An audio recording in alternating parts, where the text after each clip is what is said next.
Welcome back to the channel. If you guys are new here, my name is Jess, aka Her Two Wheels, and I enjoy doing all things two wheels over here on YouTube. One of my favorite things to do is travel this beautiful country all by myself. It has led to some of the most amazing memories and some of the scariest. So in this video, I'm going to talk to you about my top 5 scary moments that has happened on my solo motorcycle trips. So the first thing that absolutely freaked me out on my solo road trip actually happened during an iron butt challenge. An iron butt challenge is when you ride your motorcycle for 1,000 miles straight in less than 24 hours. I left Blackhawk, Colorado, which is about 45 minutes west of Denver, at 6:30 in the morning. I checked into this hotel a little after midnight, so I did 1,000 miles in a little over 16 hours. This happened in 2022 while I was on my way back from enjoying a 3-week motorcycle trip all out west. You can check out that series called Jess Goes West if you're interested. But on the way back home, I hit some pretty torrential, downpouring thunderstorms in the middle of the night.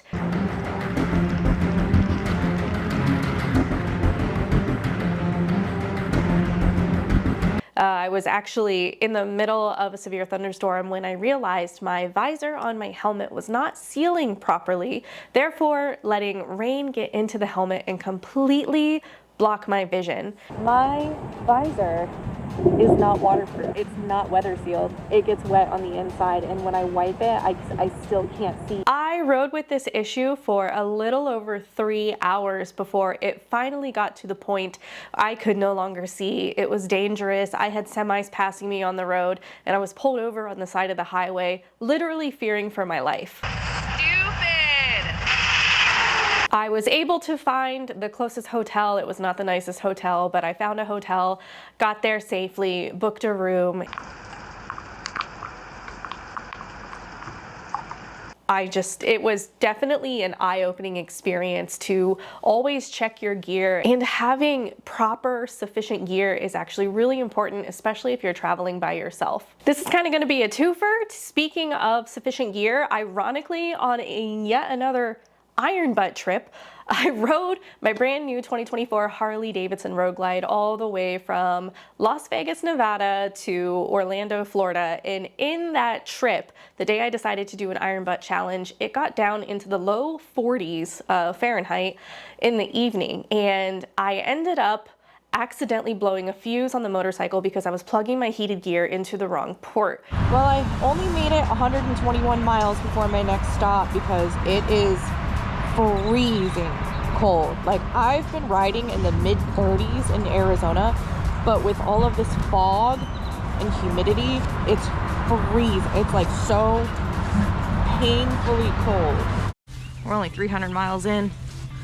I'm whooped. It is so cold, and I put on all this heated gear and it like isn't working for whatever reason. I don't know what the hell I did. Anyway, it's time to fill up. Literally within the first couple hours of this trip, I had absolutely zero heated gear to keep me warm. And by the end of that night, I was so frozen that I had almost lost all of my mobility, and once again was barely able to complete my iron butt challenge because I was forced to pull over early and look for a place to sleep. I almost couldn't find a hotel, and I'm not gonna lie, I was pretty freaked out during that trip specifically. I really thought I was gonna crash my bike. I did it. Frozen solid. Next on the list, it wasn't super scary to me like in the moment.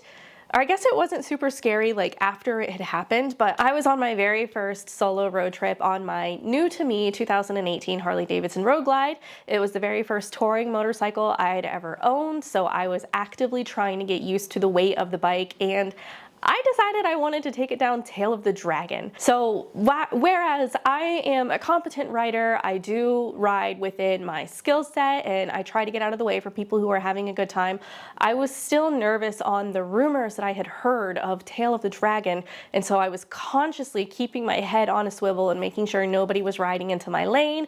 The fact that I wasn't riding outside of my skill set was helping, but I rounded a corner very first time on the Dragon, and I saw a Ferrari flipped over upside down.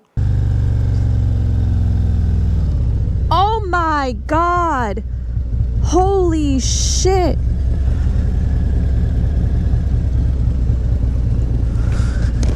Is everyone okay? Do you guys know?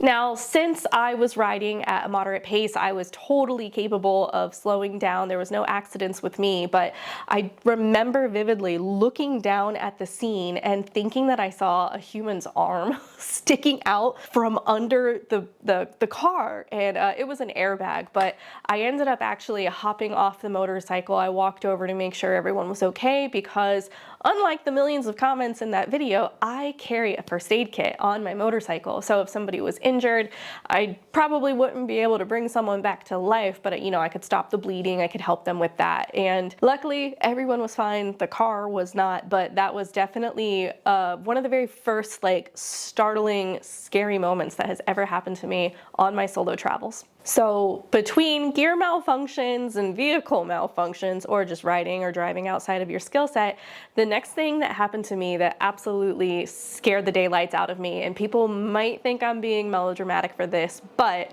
I rode through Yellowstone National Park in 2022 by myself, and this was very shortly after I had read that news article of a woman from being in a motorcycle group who was riding through a bunch of bison. She got mauled by a bison, and obviously if you're a tourist, like, keep your distance. Please don't pet the fluffy cows. But I had it in my head, I was like, you know, maybe they don't like the sound of my exhaust or the way my motor sounds. I have no cage to protect me. And obviously Yellowstone is a big, wide open national park. And unfortunately, I literally came face to face with a bison.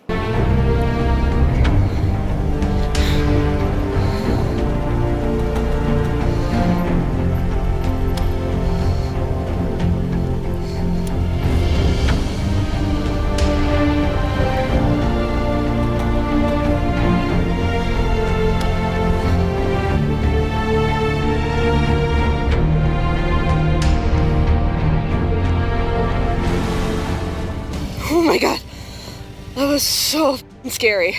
Now, the reason that was such a scary experience for me is because I had nowhere to go. I wanted to drive past all of the people who were just stopped on the side of the road. I wanted to ride past them and get safely past the animal.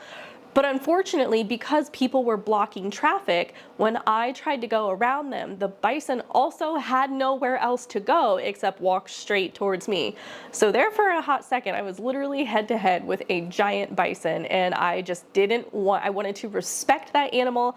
I was in his home, so I did my due diligence and I backed out of his way and I tried to maneuver myself behind the SUV that was in front of me at the time. Obviously, nothing bad happened, but I was physically shaking and terrified in that moment because I very much did not want to get mauled by a bison. In that same breath, some things that you kind of have to prepare for when you're traveling solo is your lodging and where you're going to stay for the evening. I do very much enjoy motorcycle camping, but this Midwestern girl has never camped in bear country. And unfortunately, I didn't have enough money to book a proper hotel in the area that I was staying that night. So finances are pretty important on your solo travels, which is why this video is sponsored. Do you want a lush green lawn without the hassle? Well, check out Sunday Lawn Care, your simple solution to DIY lawn care. Sunday believes in working with nature, not against it. That's why the powerful ingredients are backed by nature and made using cutting-edge plant science. There's no harsh chemicals here. Its mystery-free ingredients are carefully selected to be safe for your family and better for the planet. After answering a few simple questions, Sunday analyzes your lawn digitally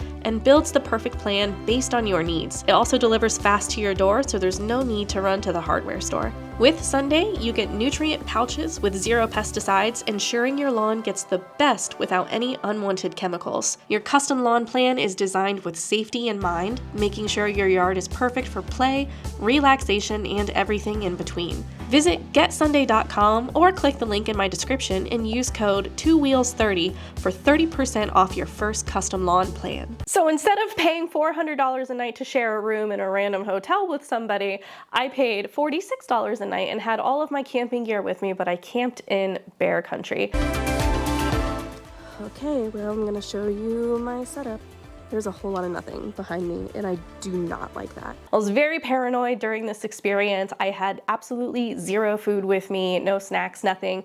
I did put everything I owned, everything that smelled, into a bear box, and I even ate dinner at a local lodge before I checked into my campsite. So needless to say, that entire evening was not filled with decent quality sleep because I was always thinking, what was that? What was that noise? Was that a grizzly bear? Well, if the bags under my eyes are any indication of how I slept last night. Yeah. Nothing bad happened. It was all up here. That's why it was scary. And unfortunately, we've come to the part of the video where it was actual people that ruined my time on two wheels. I haven't really told many people this story because it's just kind of a give or take, but it is something that personally happened to me on my very first long distance motorcycle trip back in 2020. I was on my Harley Davidson Dyna. I had ridden down to Florida for the very first time, and on my way back home, it was a little over an 800-mile ride I was doing that day, and I knew I had to split it up. I was hungry, so I had pulled over in, I think, Kentucky, and I stopped for food, and I sat down literally in a parking lot of a hotel that I was online trying to book in the moment. And I was kind of hunched, hiding behind my motorcycle because, like, PSA, if you see people out traveling on their motorcycle by themselves and they don't look like they want to have a conversation, please don't have a conversation with. We got a lot of things going on and a lot of things we're focusing on, whether it's planning our route, checking the weather, checking our gear, or looking for a place to stay. It really does eat up time when somebody wants to come over and tell me that their aunt's uncle rode motorcycle 70 years ago. Anyway, hiding behind my motorcycle, eating my food, literally trying to check into the hotel that I was sitting at, and I'm in the part of the parking lot where there's no easy way to get out. I'm kind of back in the corner, not looking for a lot of attention, any attention actually, and some guy rolls up to me in a pickup truck. Unfortunately, I don't have this on camera, so you're just gonna have to use your imagination. Rolls up to me in a pickup truck, a sketchy looking pickup truck with like junk in the back, and he didn't see me. He stopped and was scoping out the bike, which I get it, it's a good looking bike. Like, I appreciate that you want to check out the bike. But then he noticed that I was sitting behind the bike and got like upset. He was like, oh my gosh. Oh, I'm so sorry. Is that your motorcycle? And I'm sitting there literally with all of my gear on, like, yeah? And he's like, man, that's a really nice bike. I used to ride, blah, blah, blah. And this was a younger guy, by the way. And I'm like, thanks. Like, I don't have, you know, I didn't say this, but I was like, I don't have the time to talk to you right now. And then, of course, he starts pressing, you know, are you riding by yourself? Where are you traveling from? Where are you going? Are you staying at this hotel? Blah, blah, blah. And as a solo female traveler, I always lie. Even if I am actually traveling by myself, or even if I am traveling with other people, I will always tell somebody, a stranger, I'm meeting up with my husband, I'm meeting up with my friends, I'm on my way back from this event, blah, blah, blah. You know, like, I will never, ever let you know if I'm traveling by myself. It's just a safety precaution. I also never post where I am in real time on social media.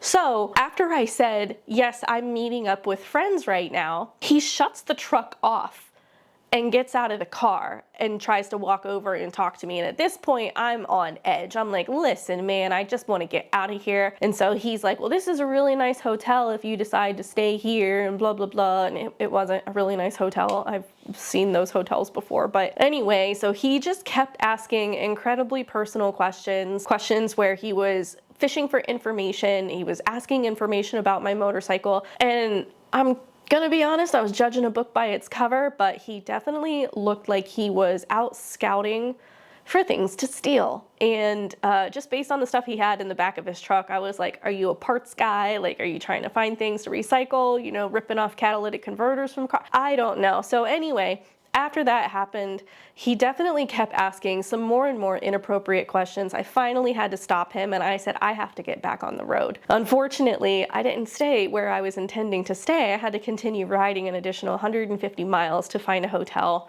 way out of his proximity. So that was one of the moments as a solo female traveler where I said, I need to protect myself, I need to protect my motorcycle, I cannot stay at this hotel tonight. What if they come back and steal my bike? You know, stuff like that. And it's probably a paranoid thing to think of, especially to a lot of the men that watch my channel. I can tell you right now, it's not being paranoid. Scary things like that happen every single day to women just getting in and out of their car at the grocery store. So it's way better to be paranoid and prepared than have something terrible happen. So that was the number one scariest thing that has ever happened to me on my solo travel. So I guess you could say I'm a pretty fortunate person. You know, I'd like to plan ahead and I like to prepare for a lot of the trips I do, and I like to make sure all of my friends and my family knows where I am at all times. So I hope you guys have enjoyed this video. Leave a comment down below and let me know what's the scariest thing that's ever happened on your motorcycle trips. And please consider subscribing to the channel. Thank you so much for watching this video, and until my next one, you be good and I'll see you later.